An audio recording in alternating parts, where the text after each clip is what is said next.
Dieu. Alléluia. Élève la voix, bénis le nom du Seigneur.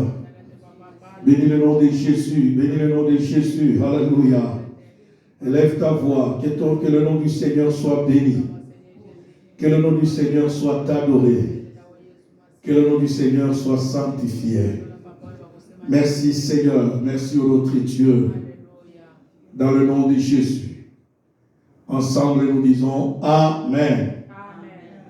Que Dieu soit béni, que Dieu soit loué pour cet après-midi merveilleuse de notre 9e semaine.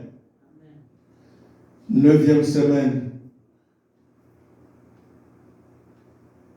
de prière. 9e semaine de 80 jours de prière sur la sortie des prisons sataniques. Que Dieu soit loué. Le sous-thème de cet après-midi que nous allons partager tout au long de la semaine qui commence, nous l'avons intitulé « Sortir des prisons spirituelles sataniques par le combat spirituel ». Sortir par le combat spirituel. Pourquoi par le combat spirituel? Parce que nous parlons des sorties des prisons sataniques. Nous avons affaire à un ennemi.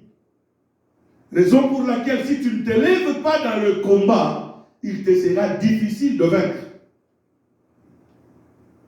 Tu as affaire à quelqu'un qui n'aime pas ton bonheur. Tu as affaire à quelqu'un qui n'aime pas ton lendemain meilleur. À quelqu'un qui ne désire pas que tu réussisses. Et à celui-là, il n'y a pas de négociation. Raison pour laquelle tout au long de cette semaine, nous parlerons de l'importance du combat spirituel. Nous parlerons du combat.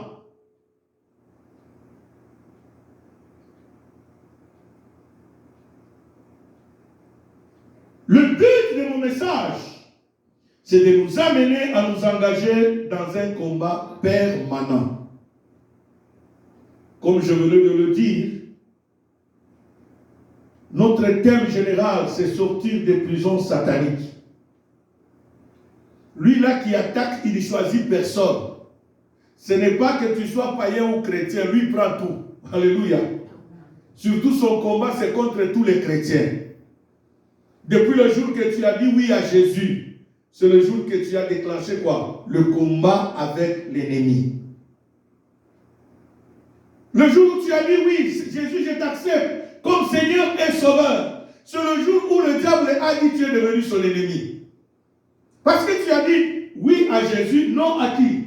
Au diable. Quand on dit oui à Jésus, non au diable, à partir de ce jour-là, tu deviens son ennemi juré.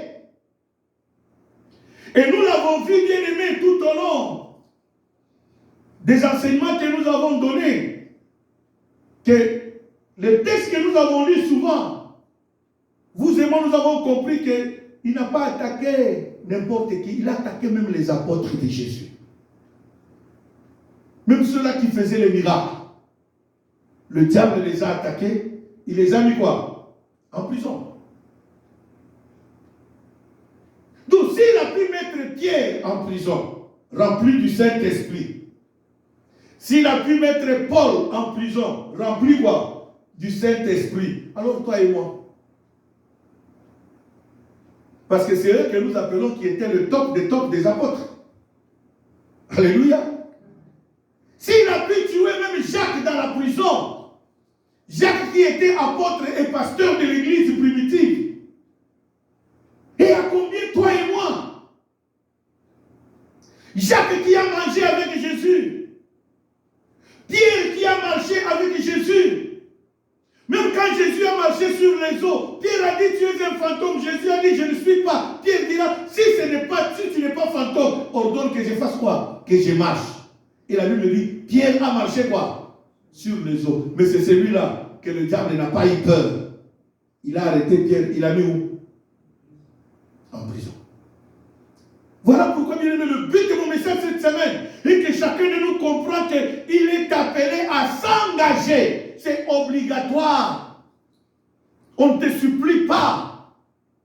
Tu dois faire de ça une obligation, ma soeur, mon frère. Que je suis dans un quoi? Combat permanent.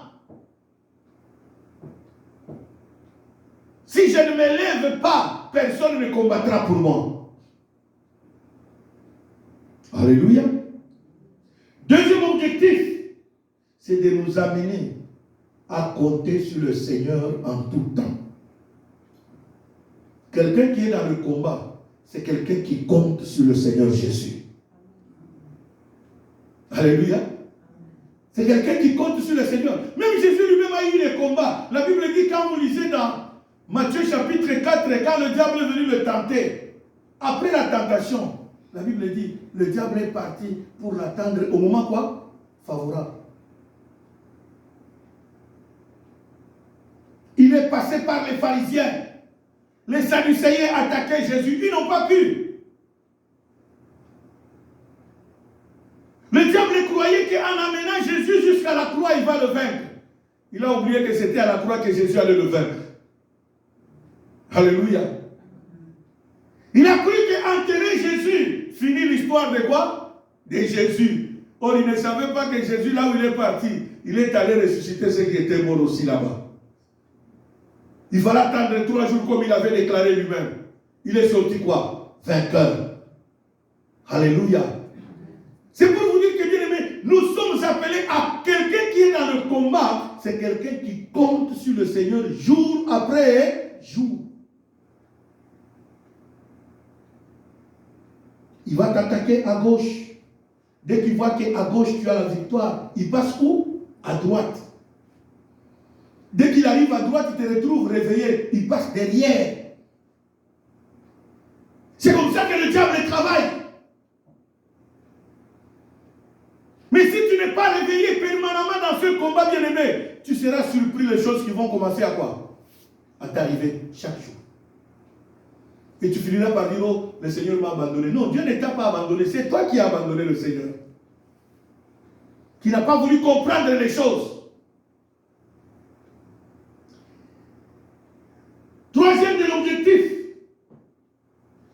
pendant cette semaine, c'est de nous équiper, à savoir nous défendre face à l'ennemi. Nous allons vous donner les armes qui vont vous permettre à vous défendre.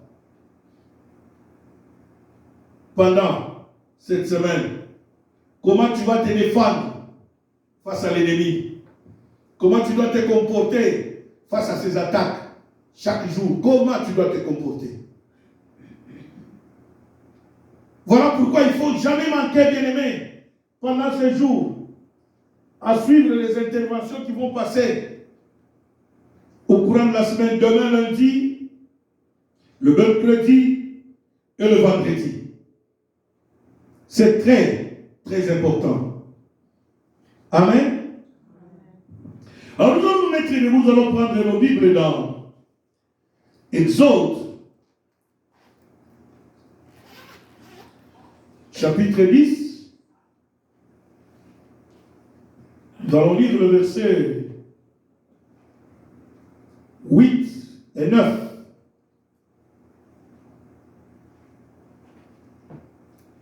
Maman Guy, tu peux le lire s'il vous plaît? Je lis la parole de Dieu au nom du Seigneur Jésus-Christ. Amen. Exode 10. Verset 8 à 9. Je lis au nom du Seigneur. Amen. On fit revenir vers Pharaon, Moïse et Aaron. Allez, leur dit-il, servez l'Éternel, votre Dieu. Qui sont ceux qui iront? Moïse répondit, nous irons avec nos enfants et nos vieillards, avec nos fils et nos filles, avec nos brebis et nos bœufs, car c'est pour nous une fête en l'honneur de l'Éternel. Amen. Tu peux lire aussi le verset 25 à 26. Verset 25. Il est écrit. Commence au verset 24. Pharaon appela Moïse et dit, allez, servez brebis et vos bœufs qui resteront, et vos enfants pourront aller avec vous. Moïse répondit, tu mettras toi-même entre nos mains de quoi faire des sacrifices et des holocaustes que nous offrirons à tel notre Dieu. Nos troupeaux iront avec nous, et il ne restera pas un homme, car c'est là que nous prendrons pour servir l'Éternel notre Dieu. Et jusqu'à ce que nous soyons arrivés, nous ne savons pas ce que nous choisirons pour offrir à l'Éternel. Amen. Amen. Nous rendons gloire au Seigneur. Comme je le disais, l'objectif c'est de vous amener, pas seulement vous équiper, mais à comprendre que nous devons nous engager dans un combat quoi? Permanent. Et laisse-moi dire quelque chose à titre d'introduction encore. On ne peut pas parler de délivrance aussi longtemps qu'il n'y a pas de chrétiens. Alléluia. Le salut est destiné aux païens. La délivrance est destinée aux chrétiens. Le combat est destiné aux chrétiens nés de nouveau. On ne peut pas parler de combat sans chrétiens. On parle de combat parce qu'il y a des chrétiens. Comme je venais de le dire tantôt que ton combat a commencé le jour où tu as reçu Christ comme Seigneur et quoi? Et Sauveur. Et là, c'est très important, bien aimé, de maîtriser cela dans ta tête. Le texte qu'on vient de nous lire, j'aimerais nous situer dans le contexte pour que vous compreniez les 5 points que je vais développer cet après-midi. Que faire face à l'ennemi?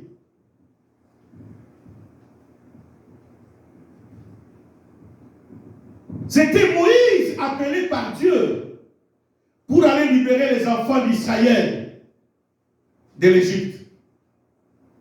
Et la Bible déclare, bien aimé dans le Seigneur, Moïse est arrivé en Égypte. Et la Bible dit, Dieu lui a donné le pouvoir de frapper l'Égypte par 10 plaies. Et ici, c'est pendant les négociations de la libération que Moïse se présente devant Pharaon. Et Pharaon répond à Moïse. C'est le verset 10 qui m'intéresse, le verset 8 qui m'intéresse. Il dit, ok, vous voulez partir? Je vais vous laisser. Allez.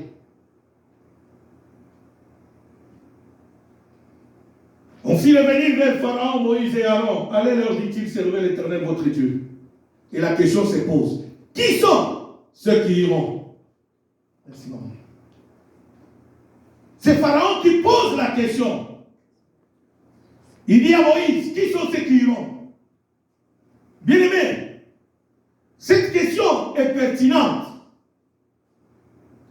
Quand le diable pose la question, Pharaon qui est l'image ici du diable dans la vie des enfants d'Israël, il pose la question, il dit à Moïse, bon, vous voulez aller, j'aimerais vous libérer. Mais il pose la question, qui sont quoi? Ceux qui iront. Le problème c'était quoi? Pharaon s'était déjà rassuré, bien aimé dans le Seigneur. Il s'était déjà rassuré de corrompre quelques-uns, de faire d'eux des traîtres.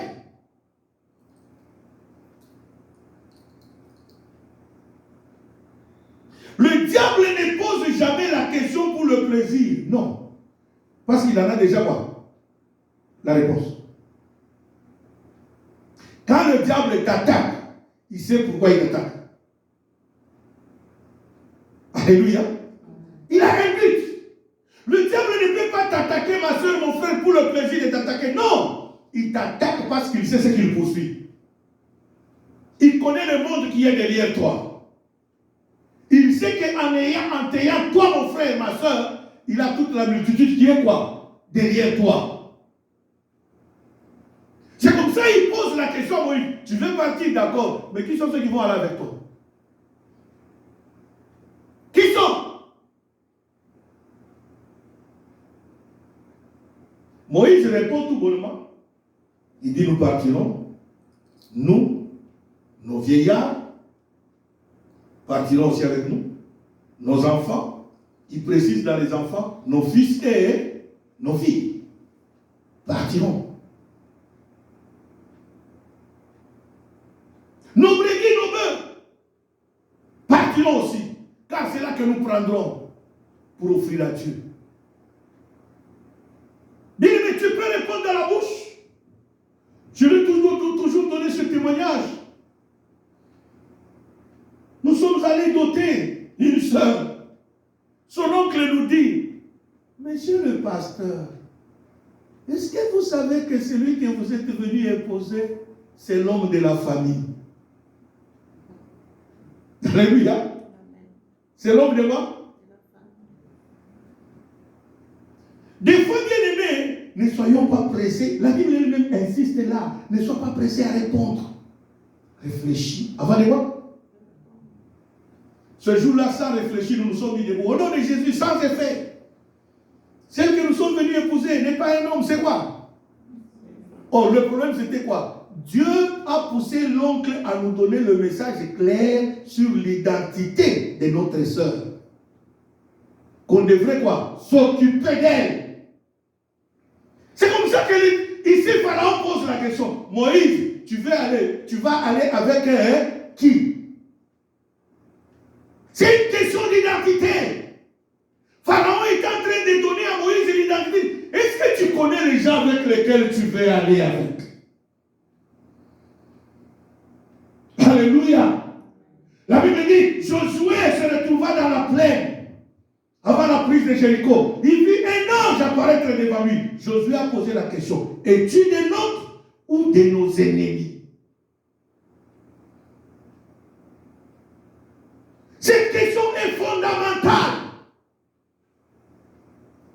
Ne soyez pas toujours pressés à répondre. Des fois, il faut réfléchir. Pourquoi cette personne a posé cette question? Pourquoi tous les jours cette question ne sort pas seulement aujourd'hui? Lisez, toutes les fois que Moïse allait voir Pharaon, Pharaon ne posait jamais cette question pour dire qui sont ceux qui iront avec toi. Hein? C'est là qu'il pose quoi? La question, qui sont ceux qui iront avec toi? C'est parce que Pharaon savait qu'il avait déjà séduit quelques-uns au milieu d'eux.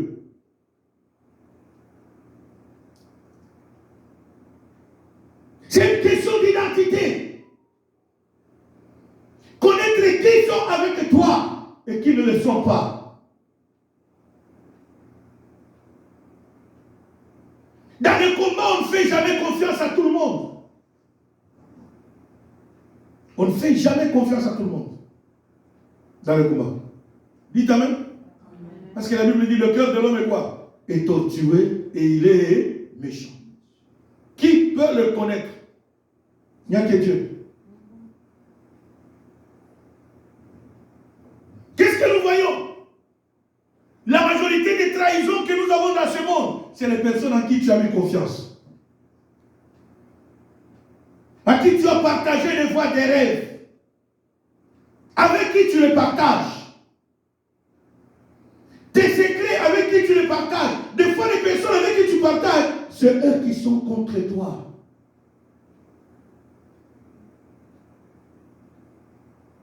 Tu ne peux pas sortir des prisons sataniques si tu ne comprends pas l'aspect combat. Que faire face à l'ennemi? 5 choses. La première des choses, tu es appelé à aimer la prière. Pourquoi? Parce que la prière va te donner même la sagesse et l'intelligence. Comment te comporter face à quoi? À l'ennemi. Quand tu sais que cette personne avec laquelle nous travaillons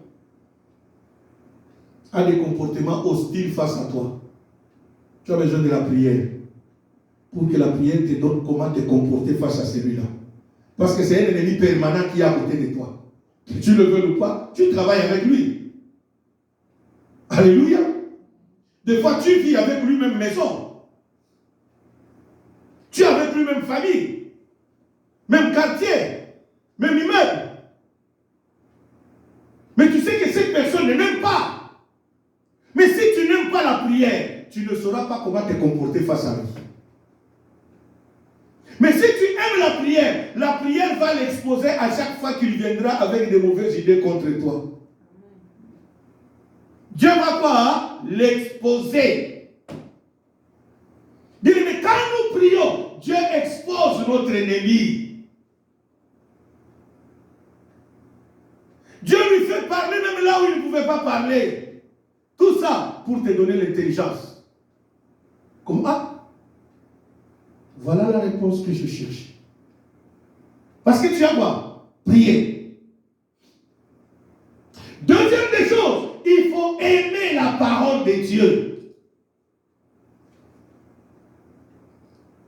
Parce que la parole, elle nous sert pas seulement à combattre, mais aussi à défendre. Dites amen. C'est une arme offensive et défensive. C'est comme la prière aussi. C'est une arme défensive et offensive. Ça te permet d'attaquer et de se défendre.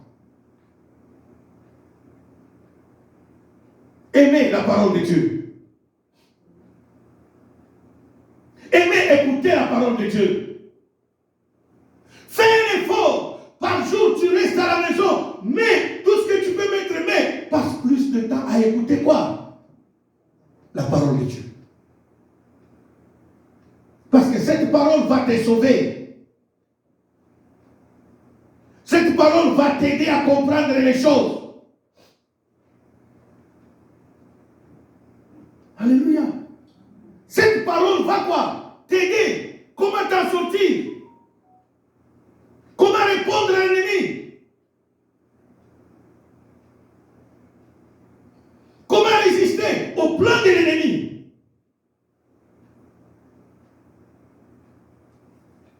Comment résister?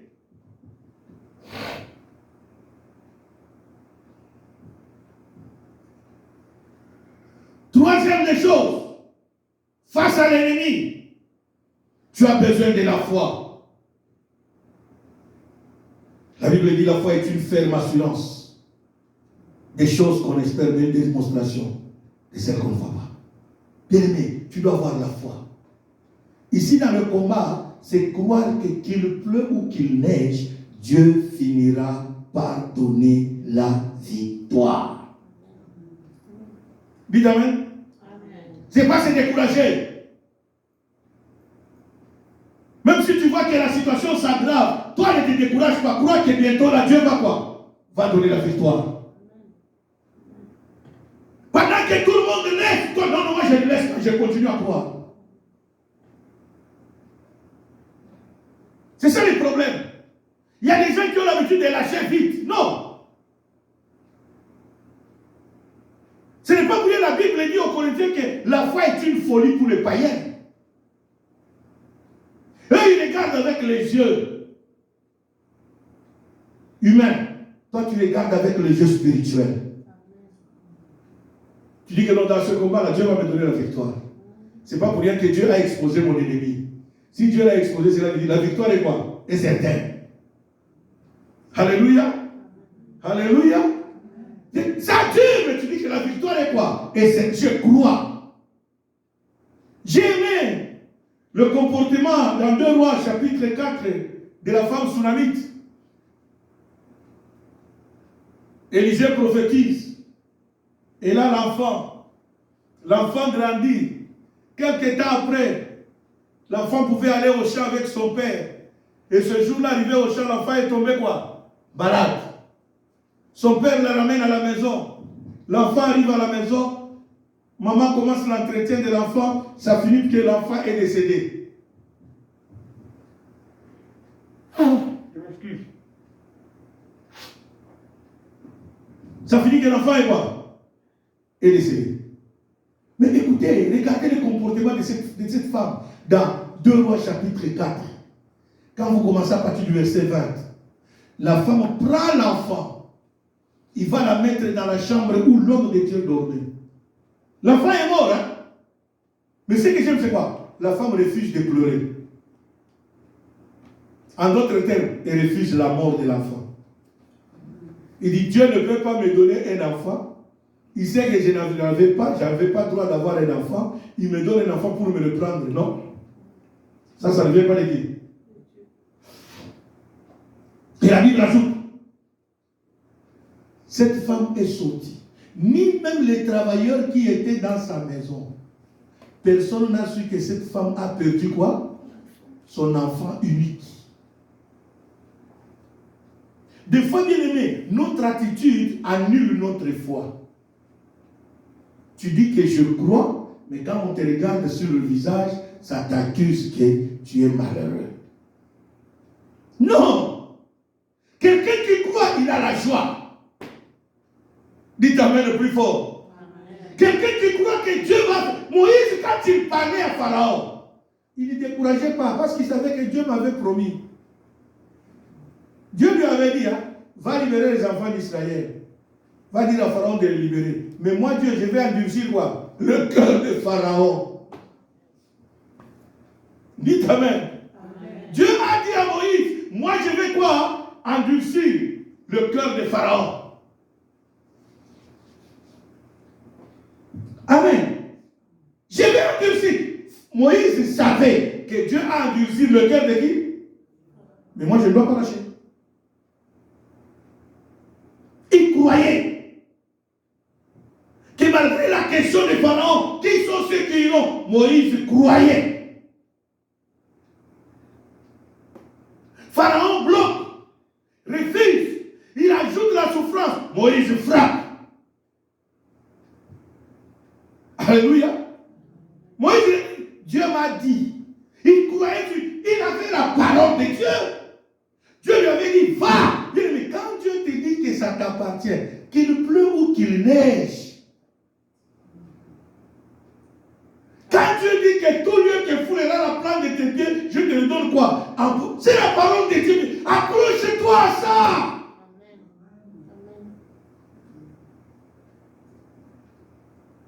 Quand Dieu dit, c'est par les meurtrissures de Jésus que nous sommes guéris. Bien aimé, même si tu n'as pas de prophétie, hein, mais attache-toi à cette parole de Dieu.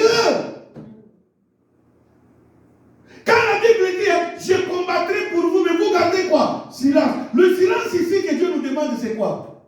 Ne pas parler devant les gens. Dites amen. Amen. Mais devant Dieu, je fais quoi? Je parle. Ce que Dieu nous interdit dans le silence là, c'est le touba-touba comme on dit à Lingala. Les bavardages. Arrête de te plaindre. Mais parle plutôt à Dieu. La foi. Bien aimé, cette femme est allée voir son mari. Son mari lui dit, tu vas aller au nom, je suis en train d'aller voir l'homme de Dieu. Comment va l'enfant? Il va te dire. Dites amen. Oh, l'enfant est quoi? Et la femme répond à son mari, l'enfant est quoi? Bien aimé, ce qui est drôle, c'est quoi? Même son visage répondait, tout va bien. Aucun signe sur son visage qui montrait que cette femme venait de quoi? Des pères. Regarde le comportement de la foi, c'est ça.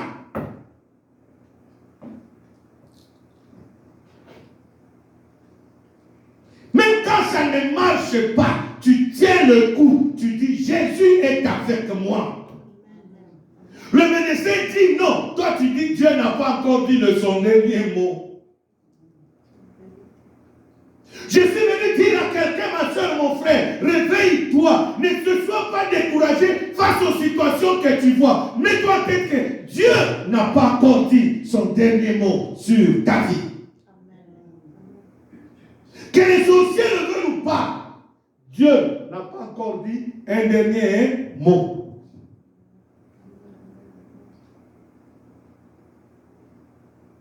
Quatrième des choses, face à l'ennemi, qu'il faut faire, savoir obéir aux directives. Vous savez, beaucoup d'entre nous, bien-aimés, ce qui nous complique, c'est ça. Ce qui nous bloque, c'est ça. Nous sommes prêts à tout faire, mais sauf obéir aux directives de Dieu.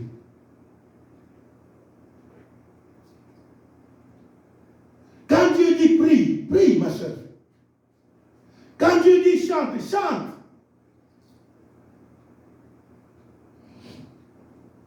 Amen. Ici, Dieu dit à Moïse, va vers Pharaon. Dis-lui de libérer. Pharaon refuse. Dieu dit à Moïse, frappe. Moïse frappe. Première frappe, c'était, il a transformé l'eau en sang. Il a fait descendre les sauterelles qui ont dévoré. Il a fait descendre les grenouilles. Il a fait descendre le feu de grêle. Bien aimé, dernière frappe, c'était la mort de tout fils aîné en Égypte. Quand Moïse l'a dit à Pharaon, Pharaon croyait que c'était la blague. Dieu dit à Moïse, vous allez célébrer la Pâque. Et cette nuit-là, moi, je vais frapper la nuit. Vous prendrez le sang, vous allez mettre sur le linteau de vos portes et les deux poteaux. Là où je verrai la marque de sang, je passerai. Mais là où je ne verrai pas, la Bible dit ce jour-là, il y a eu deuil national en Égypte. Pas seulement chez les humains, même aux animaux. Parce que c'était la parole de Dieu. Tout fils aîné devrait quoi? Mourir. Même chez les moustiques, même chez les fourmis, l'aîné des mâles devait quoi? Mourir. En commençant dans la maison de Pharaon. Ils étaient surpris. Le fils de Pharaon est tombé. Son garde du corps, lui aussi, son fils qui était là à côté, quoi. L'un de ses conseillers, son fils aîné aussi était là. Il est quoi? L'autre, il y a eu deuil national. Moïse a respecté ce que Dieu lui a dit. Ce qui nous bloque, bien aimé de foi, c'est l'obéissance aux directives. C'est ce qui fait que notre délivrance est bloquée.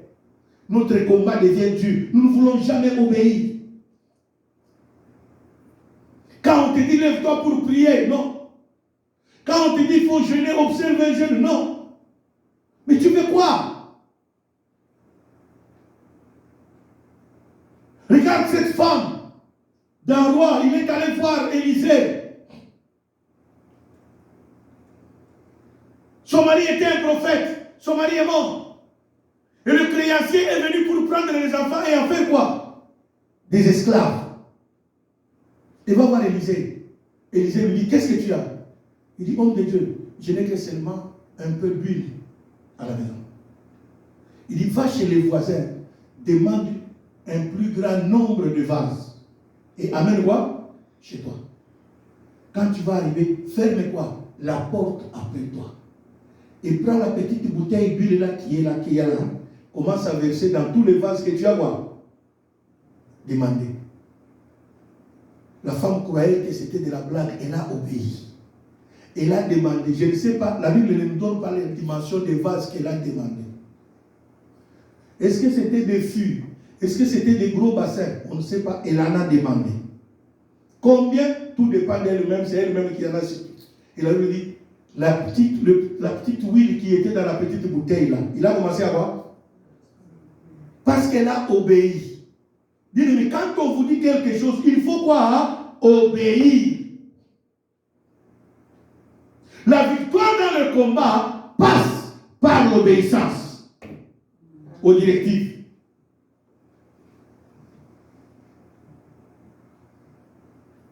Tu ne peux pas vaincre l'ennemi si tu n'es pas. Bien aimé, la plus grande des choses par lesquelles le diable arrive à nous vaincre, c'est à cause de la désobéissance.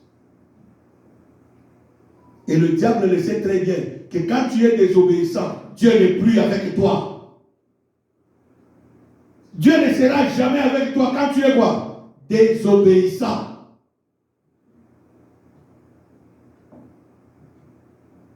Quand tu es désobéissant. Et la foi, ce n'est pas confesser, la foi c'est agir. Quelqu'un qui a la foi, il doit quoi? Agir. C'est pour ça que la Bible ajoute, hein, la foi sans les œuvres est une foi quoi? Morte. Cinquième des choses, pour ce soir terminé, c'est persévérer sans relâche. La persévérance. Dans le combat, si tu ne persévères pas, tu n'auras jamais la victoire. Dites Amen. Amen. Tu n'auras jamais quoi? Il faut quoi? Persévérer. Aussi longtemps que ce que tu as demandé à Dieu n'est pas encore arrivé, ne lâche pas, continue ton combat. Continue. C'est comme ça que je l'ai dit, bien aimé, pendant ce jour. Nous pouvons tous être en prison, entrer pour les mêmes raisons, mais la sortie est différente. Dites Amen. Il y en a d'autres seulement, le juge passe sur le... Ah, toi sors. Mais toi, quand le juge te voit ton visage, d'abord, le menace. Comment il va te libérer? Ajoutez encore le discours de ton avocat. C'est comme s'il va encore énerver davantage quoi? Le juge. Sur un dossier auquel tu pouvais faire 2 jours seulement en prison, tu te retrouves 25 ans en prison. Dites Amen le plus fort. Des fois, dans les 25 ans là, vous n'avez même pas encore décidé sur ton sort. Tu es dans ce qu'on appelle prison préventive. Parce que tu n'as pas encore de jugement. Il n'y a pas de sentence. Alléluia. Et c'est ça avec le diable. C'est ainsi que nous sommes appelés à persévérer. Au verset 25 et 26, écoutez ce qui m'a touché au verset 25 et 26. Pharaon appelle encore Moïse. Il dit bon, parce que les négociations étaient. Aujourd'hui, nous allons partir, tout le monde dit. Pharaon dit ok, vous allez partir, vous les hommes, vos femmes et vos enfants et vos biens vont quoi? Rester. Moïse dit pas question, Pharaon, sortez, il sort. Moïse frappe. Il revient, ok, vous allez partir avec vos femmes, vos enfants vont quoi? Moïse dit jamais, sortez, Moïse frappe. Bon, vous allez partir au verset 25 et 26 que nous avons lu. Écoute Moïse, la Bible dit, Pharaon dit, cette fois-ci vous allez partir avec vos femmes, vos enfants, vos vieillards, vos jeunes, ok, sauf vos brebis vont quoi? Qu'est-ce dit Moïse? Même pas un ongle ne restera. Dites Amen le plus fort. Le verset 26. Il dit même pas quoi? Est-ce que vous voyez le pourquoi de la persévérance? Des fois tu peux prier. C'est toi qui sors quoi? De la prison. Tes enfants quoi? Restent. Des fois c'est toi qui sors de la prison. Ton mari reste ou ta femme. Des fois c'est toi qui sors de la prison avec des fois ton mari, mais les enfants restent. Ou des fois tu es sorti même avec les enfants, mais tes petits enfants font quoi? Restent. Ou des fois vous êtes sorti, mais votre argent fait quoi? Donc le diable va chercher par tous les moyens à bloquer quelque chose. Si toi tu ne persévères pas, voilà pourquoi Moïse insiste et il dit même pas quoi? Hein? Un ongle ne va. Lisons cela le verset 26. Il dit quoi? Moïse dit, nos troupeaux iront avec nous. Il ne restera pas un ongle. Atalizaka. Voici la raison de ta persévérance, ma soeur, mon frère. Quand tu sors, même pas quoi? Un ongle ne va quoi? Rester. C'est pour cela que Joseph avait dit aux enfants d'Israël, le jour que Dieu va vous visiter pour vous faire sortir d'Égypte, n'oubliez pas mon cadavre en Égypte.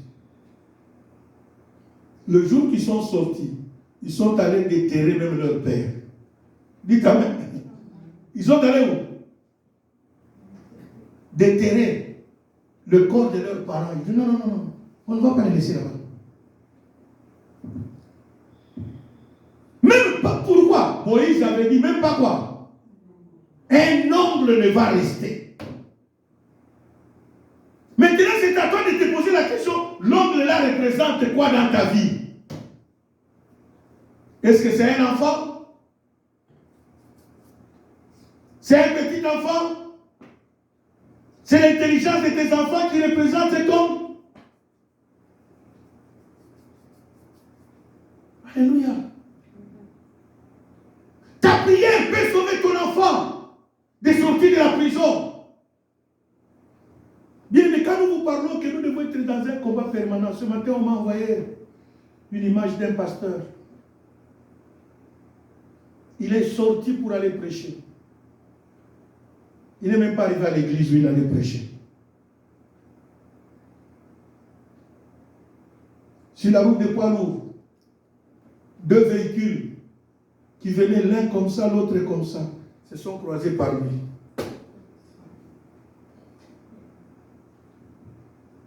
Vous savez, Mutro ezo ya boye. Na o ezo kende boye. Bakutani. Kokutana bakutani ezaye.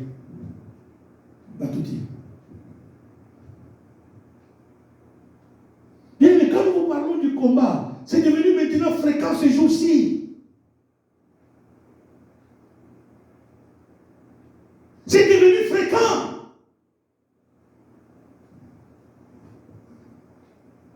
L'amour ne choisit pas. Raison pour laquelle tu dois persévérer.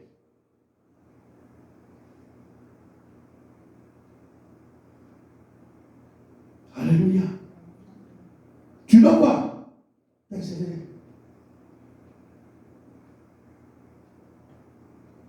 Hier, j'ai suivi encore la radio quand j'ai quitté le travail. Avant-hier ou hier, on a arrêté un garçon aux États-Unis qui quitte le Canada pour aller faire le carnage aux États-Unis. Heureusement, on l'a arrêté avant qu'il passe à l'action. Parce qu'il partait avec l'idée, il n'avait pas d'armes, il devrait acheter les armes aux États-Unis. Lui, il a fait les économies pour acheter quoi? Les armes. Et ces armes, pour faire quoi? Pour tuer. Dieu merci, la gendarmerie du Canada, ainsi que la gendarmerie royale, ainsi que les FBI et la CIA, ils étaient derrière ce monsieur-là. Ils l'ont arrêté. Et là, il va se retrouver, même son père sera quoi? Et tu vas te retrouver, toi, papa, arrêté dans un problème peut-être que tu ne maîtrises même pas. Voilà pourquoi nous devons persévérer dans la prière.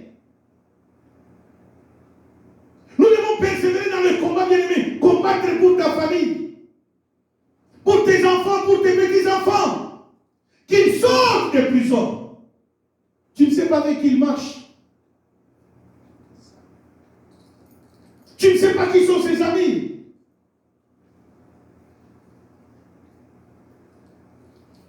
Alléluia. Persévérer sans relâche. La sortie bien-aimée des prisons sataniques est réelle. Nous sommes appelés à persévérer.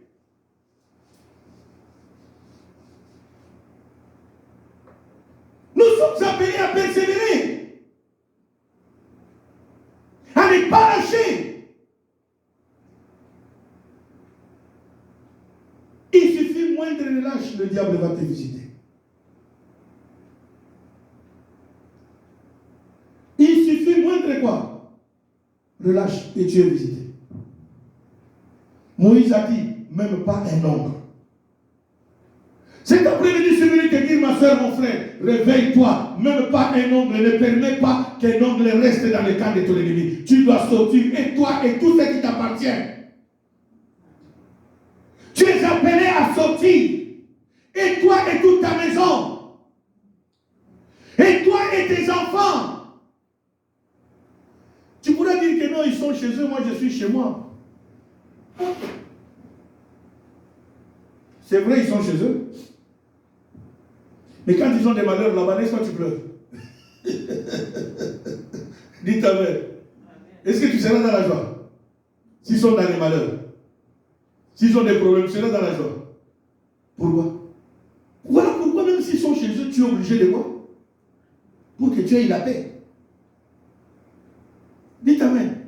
S'ils sont en paix, toi aussi tu seras quoi? En paix. S'ils sont dans la joie, toi aussi tu seras quoi? Mais maintenant, s'ils sont dans les problèmes, toi aussi tu es dans les... Voilà pourquoi nous sommes appelés à prier pour que, et toi, et tes enfants, et tout ce qu'il y a, que vous sortiez, vous tous des prisons. Même si eux n'aiment pas la prière, toi tu es obligé de prier pour eux.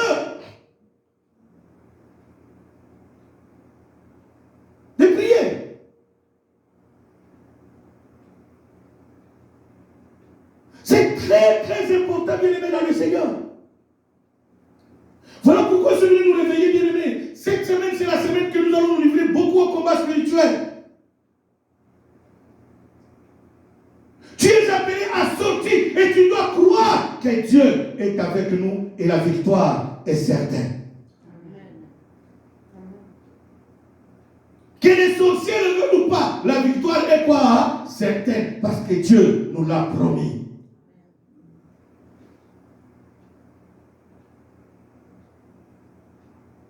Quand Dieu dit dans ce combat, ce n'est pas vous qui combattrez, c'est moi qui combattrai pour vous. Nous lui faisons confiance. Nous prions Dieu. Nous continuons à combattre et Dieu va aller nous défendre. Vous savez, ce jour-là, en Égypte, quand il y a eu deuil national, c'était Dieu lui-même qui est descendu pour couper ce problème. Quand Pharaon a vu son enfant mourir, Pharaon a pris son enfant, il est allé amener dans le temple de son Dieu, croyant que son Dieu, les statuettes là, allaient ressusciter quoi? Il a vu un jour. Le lendemain, ces gens lui ont dit, non, libère ces gens ici, nous allons mourir encore. Il est sorti. Moïse, prends ton peuple, sortez quoi? De mon pays. Dites Amen. Et ce qui est drôle, c'est quoi? Avant de sortir, Dieu leur a dit, allez-y aux Égyptiens, faites le pillage. Demandez tout ce que vous avez voir. On leur a donné l'or. On leur a donné. Ils ne sont pas partis même vite. Pas seulement ils ont pris ce qui est à eux, ils sont venus même parler demander ce qui est parti quoi? Aux Égyptiens. Alléluia. Ils ne sont pas partis même vite. Et Pharaon est resté. Pharaon dit bon, mes esclaves sont partis, qui vont. Laisse-moi les suivre. Trop tard. Dites Amen le plus fort. Ça sera trop tard quand ton ennemi va se lever. Toi, tu es déjà quoi? Il va te chercher. Il ne va pas te voir. Que Dieu bénisse sa parole. On se met debout pour dire merci à Dieu pour cette parole que nous venons d'écouter ce soir. Mets-toi debout là où tu es. Élève le nom de Jésus. Alléluia. Oh, gloire te soit rendue, ô notre Dieu. Gloire te soit rendue, ô notre Père. Gloire te soit rendue, ô notre Rédempteur.